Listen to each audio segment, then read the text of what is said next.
เขาผมเข้าน้ำตกไปละน้ำเค็มหลังจากนั้นตกต้นหัวโอ้เล่สอรี่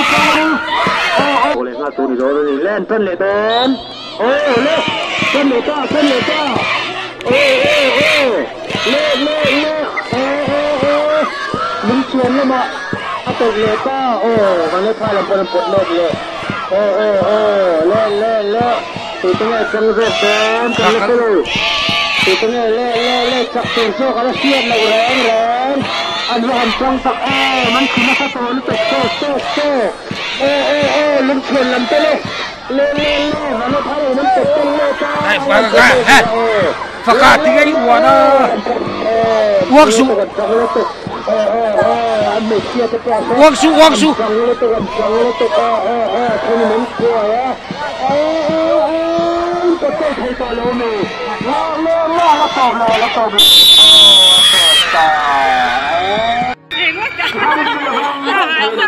kalau on gitu kalau yang biasa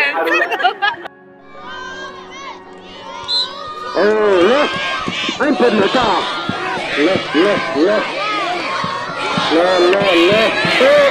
mình chuyển làm tên tệ tập đượckur mấy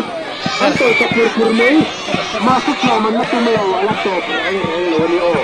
yang dorong kerja ke dulu selain itu semakin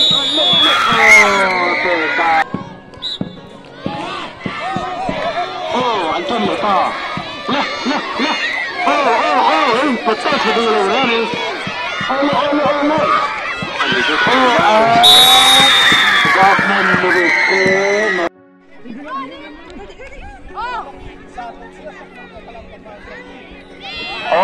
waduh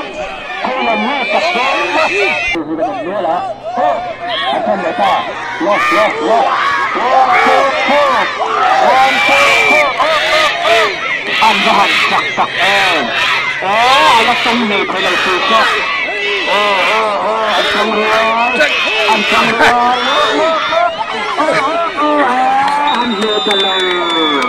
gasmen no